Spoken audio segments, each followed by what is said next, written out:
வணக்கம் நேயர்களே, நான் உங்கள் ஆஸ்ட்ரோ ரேகா. இன்னைக்கு ஆஸ்ட்ரோ ரேகா இன்சைட்ஸில் வந்துட்டு ஒரு காம்போ பயிற்சிக்கான பலன்களை நம்ம இப்போ பார்க்கலாம் நேயர்களே. அதன் வரிசையில் வந்துட்டு விருச்சிக ராசிக்கான காம்போ பயிற்சி பலன்கள், அதாவது 2025 வருஷம் பார்த்தீங்கன்னா 3 முக்கிய வருடக்கோள்கள் வந்துட்டு அடுத்தடுத்த மாசத்துல வந்துட்டு பயிற்சி ஆனாங்க. அதனால எல்லாருக்குமே ஒரு டவுட் இருக்கு, ஒரு தயக்கம் கலக்கம் எல்லாமே கலந்து இருக்குன்னு வச்சுக்கோங்களேன். ஏன்னா குரு பயிற்சி நல்லா இருக்கு, சனி பயிற்சி நல்லா இருக்குமா, இல்லை ராகு கேதுகள் பயிற்சிகள் வந்துட்டு எதனா பிரச்சனை கொடுக்குமான்ற ஒரு அச்சம் எல்லாருக்கும் இருக்கவே செய்யுது. அந்த அச்சத்தை போக்குற வகையில இந்த வீடியோ வந்துட்டு எல்லாத்துக்கான பலன்களை நம்ம போட்டு இருக்கும். அதன் வரிசையில் இன்னைக்கு விருச்சிக ராசிக்கான பலன்களை நம்ம இப்ப பார்க்கலாம். இந்த வருஷம் 2025 வந்து பாத்தீங்கன்னா மார்ச் 29ஆம் தேதி உங்களுடைய சனி பகவான் 4வது வீட்டுல இருந்து 5வது வீட்டுக்கு வந்து பயிற்சி ஆயிட்டாருங்க. ராகு கேதுகள் வந்துட்டு முறையே 4 மற்றும் 10வது வீட்டுக்கு பயிற்சி ஆகுறாங்க. மற்றும் குரு பகவான் உங்களுடைய 7வது வீட்டுல இருந்து 8வது வீட்டுக்கு பயிற்சி ஆனாங்க. ஸோ இது என்ன மாதிரி பலன்கள் தரும்ன்றதை நம்ம இப்போ பார்ப்போம். ஸோ ஃபர்ஸ்ட் நம்ம குரு பயிற்சி பலன்களை பார்க்கலாம். யூஸ்வலாக அஷ்டமத்தில் வந்துட்டு எந்த பிளானட் போனாலும் கொஞ்சம் பிரச்சனைகள் கொடுக்கவே செய்யும். அதே மாதிரி குரு பகவான் அவர் போகிற இடத்துல வந்துட்டு அதிக சிறப்புகள் பண்ணுறதில்லை. அதே மாதிரி அவர் பார்க்குற இடத்துல தான் சிறப்புகள் பண்ணுறாரு. ஸோ 8வது வீட்டில் குரு மறைஞ்சாலும் அவருடைய பார்வைகள் வந்துட்டு முறையே 12 உங்களுடைய 2வது வீடு மற்றும் 4வது வீட்டை பார்க்குறாரு. ஸோ அதன் மூலிமா அதனுடைய மேன்மைகளை கொஞ்சம் அதிகரிக்க செய்வார். ஸோ 8வது இடம் நார்மலாக வந்து பார்த்தீங்கன்னா ஒரு நல்ல வீடு கிடையாதுங்க. அங்கே வந்துட்டு பயம், அச்சம், தூக்கமின்மை, ஒரு டெத்தை குறிக்கிற இடம் வந்துட்டு 8வது வீடுங்க. ஆனால் அந்த வீட்டில் குரு போகிறதுனால அந்த இடத்துடைய மேன்மைகள், அதாவது அந்த வீட்டில் ஒளிஞ்சிருக்கிற சில நல்ல விஷயங்களும் இருக்கு, அந்த விஷயத்தை வந்து கொஞ்சம் அதிகரிக்கவே செய்வாங்க. ஸோ 8வது இடம் நார்மலாக வந்து பார்த்தீங்கன்னா அன்னாண்டு மணி, அதாவது நீங்கள் உழைக்காமல் வருகின்ற பணம், திடீர் அதிர்ஷ்டத்துக்கான வாய்ப்புகள் கண்டிப்பாக அங்கே இருக்கிற குரு உங்களுக்கு கொடுக்கவே செய்வார். அவர் வந்துட்டு உங்களுடைய 12வது வீட்டை 5ஆம் பார்வையா உங்களுடைய 12வது வீட்டை பார்க்குறாரு. 12வது இடம் பொதுவாகவே வந்து உங்களுடைய எக்ஸ்பெண்டிச்சர், இத்தனை நாள் கட்டுக்கடங்காமல் இருந்த எக்ஸ்பெண்டிச்சர் வந்து குரு பார்வையினால ஓரளவு கண்டிப்பாக கண்ட்ரோல் வருங்க. அதே மாதிரி 12வது இடம் வந்துட்டு வந்து பார்த்தீங்கன்னா ஒரு வெளிநாட்டு தொடர்புகள் குறிக்கிற இடம். அந்த இடத்த குரு பார்க்கறதுனால வெளிநாட்டுக்காக வேண்டி இருந்தவங்களுக்கு இந்த வருஷம் வந்துட்டு அதற்கான வாய்ப்புகள் கண்டிப்பாக அமையும் நேர்களே. உங்களுடைய ராசிலேருந்து 2வது வீட்டை வந்து குரு பார்க்குறாரு, அதாவது அவருடைய சொந்த வீட்டையே பார்க்குறாரு. ஆல்ரெடி குரு வந்து உங்களுடைய 12வது வீட்டை பார்த்துட்டு கொஞ்சம் எக்ஸ்பெண்டிச்சர் உங்களுடைய செலவினங்களை வந்து கண்ட்ரோல் பண்ணிட்டார். இப்போ வந்து உங்களுடைய ராசிலேருந்து 2வது இடத்தை பார்க்குறாரு. பொதுவாக 2வது இடம் வந்துட்டு உங்க குடும்பம், செல்வம், சொல்வாக்கு, செல்வாக்கு மற்றும் உங்களுடைய சேவிங்ஸை குறிக்கிற இடம் வந்து பார்த்தீங்கன்னா 2வது இடம். அந்த இடத்த குரு பார்க்கறதுனால கண்டிப்பாக இந்த வருடம் வந்துட்டு உங்களுடைய சேமிப்பு அதிகரிக்கவே செய்யும் நேர்களே.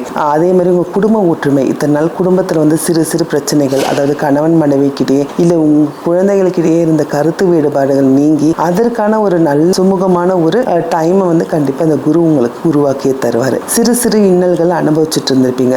அந்த குரு பார்வையை பார்க்கறதுனால இந்த டைம் உங்களுடைய குடும்பத்திலையும் சரி, உங்களுடைய நண்பர்கள் கூட்டத்திலையும் சரி, உங்களுடைய சொல்வாக்கு செல்வாக்கு மிக்க மனிதர்களை நீங்கள் உருவெடுப்பீங்க நேர்களே. மற்றபடி 4வது வீட்டை குரு பார்க்குறாருங்க. 4வது வீடு பொதுவாகவே வந்து பார்த்தீங்கன்னா உங்களுடைய பிறந்த இடம், உங்களுடைய தாய், அப்படியே சின்ன படிப்பு விஷயத்தையும் குறிக்கிறோம். அதே மாதிரி வண்டி, வாகனம், வீடு, இது எல்லாத்தையும் குறிக்கிற இடம் 4வது வீடுங்க. அந்த இடத்த குரு பார்வை பார்க்கறதுனால அந்த இடத்தோட மேன்மைகள் அதிகரிக்கவே செய்யும். ஸோ இத்தனை நாள் வீடு வாங்காத இருந்தவங்களுக்கு ஒரு நல்ல ஆப்பர்ச்சுனிட்டி இந்த வருஷம் கண்டிப்பாக கிடைக்கும் நேர்களே.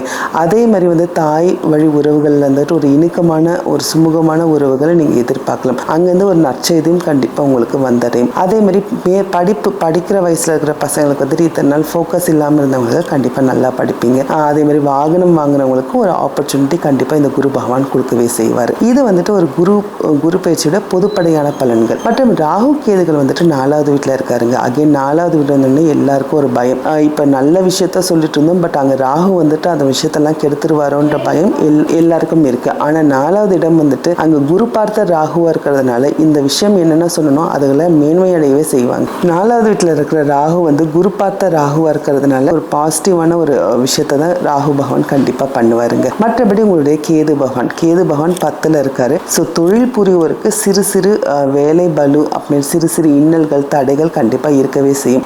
என்னதான் ராகு பகவான் பாசிட்டிவாக இருந்தாலும் கேது பகவான் அவர் போகிற இடத்த சுருக்கவே செய்வார். செய்வார். ஸோ அதனால் சிறு சிறு பிரச்சனைகள் கேது பகவான் கொடுக்கவே செய்வார். இது ஒரு ப்ரிகாஷனரி ஆக்ஷனாக எடுத்துட்டு அதற்கான தக்க நடவடிக்கை நீங்கள் எடுக்க வேண்டும் நேர்களே. மற்றபடி உங்களுடைய 5வது வீட்டில் சனி இருக்காருங்க. ஆல்ரெடி கடந்த 2.5 வருஷமாக வந்துட்டு அர்த்தாஷ்டம சனியில் வந்துட்டு நீங்கள் கஷ்டப்பட்டுட்டு இருந்தீங்க. அந்த அர்த்தாஷ்டம சனி இப்போ விடுபட்டு உங்களுடைய 5வது இடத்துக்கு சனி போகிறாரு. அதுவே ஒரு நல்ல விஷயம் தான். அதுவும் சனி வந்து குருவோட வீட்டில் போகிறாரு. அதுவும் குருவும் ராகுவும் அண்டர் கண்ட்ரோல்டு பை குரு இருக்கிறதுனால இந்த வருடம் எல்லா பிளானட்டும் குருவோட இன்ஃப்ளூயன்ஸ் இருக்கிறதுனால ஓரளவுக்கு கெட்ட பலன்களை தவிர்த்து நல்ல பலன்களே கொடுக்கும். ஸோ 5வது இடம் வந்துட்டு உங்களுடைய பூர்வ புண்ணியம், உங்களுடைய குழந்தை, உங்களுடைய கேம்லிங் எல்லா விஷயமும் இருக்குது. அதில் சின்ன சின்ன பிரச்சனைகள் கண்டிப்பாக கொடுக்கவே செய்வார் இந்த சனி பகவான். குருவோட வீட்டில் இருக்கிறதுனால அந்த இன்னல்களை போக்கி ஓரளவுக்கு பாசிட்டிவான ஒரு பயிற்சியாக தான் நம்ம சனி பயிற்சியும் பார்க்குறோம். ஸோ ஓவராலாக வந்து பார்த்திங்கன்னா விருச்சிக ராசிக்கு வந்துட்டு ராகு பயிற்சி ரொம்ப நல்லா தான் இருக்குது. ஏன்னா குரு பார்த்த ராகுவாக இருக்குது. அதே மாதிரி சனியும் வந்து பார்த்திங்கன்னா அர்த்தாஷ்டம சனியிலேருந்து விடுபட்டு 5வது வீட்டுக்கு போகிறாரு. அதுவும் ஒரு பாசிட்டிவாக தான் பண்ணுறோம். மற்றபடி உங்களுடைய கேது பகவான் சிறு சிறு இன்னல்கள் நீங்கள் வேலை பண்ணுற இடத்துல கொடுப்பாரு. அதே மாதிரி வந்துட்டு 8வது வீட்டில் இருக்கிற குரு என்னதான் சிறு சிறு பிரச்சனைகளை கொடுத்தாலும் அவர் பார்க்குற இடத்த வந்துட்டு பார்த்திங்கன்னா ஒரு நிலையிலேருந்து அடுத்த நிலைக்கு மேம்படுத்துகிற இடத்துல தான் இருக்கார். அதாவது 8வது இடம் ஒரு டிரான்ஸ்ஃபர்மேஷன். அதே மாதிரி வெளிநாட்டு தொடர்புகள், வெளிநாட்டுக்காக வேண்டி இருந்தவங்களுக்கு கண்டிப்பாக விருச்சிக ராசிக்கு இந்த வருஷம் ஒரு நல்ல ஆப்பர்ச்சுனிட்டி கிடைக்குங்க. நீங்கள் வெளிநாட்டில் போய்ட்டு நீங்கள் சக்ஸஸ்ஃபுல்லாக இருப்பீங்க.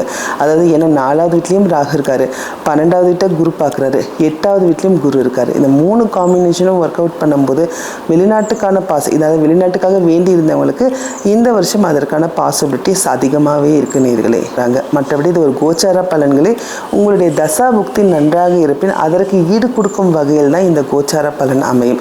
நன்றி நேர்களே. மீண்டும் அடுத்த காணொலியில் வந்துட்டு மற்ற ராசிக்கான பேச்சுகளுடன் உங்களை நான் மீண்டும் சந்திக்கிறேன். நன்றி, வணக்கம்.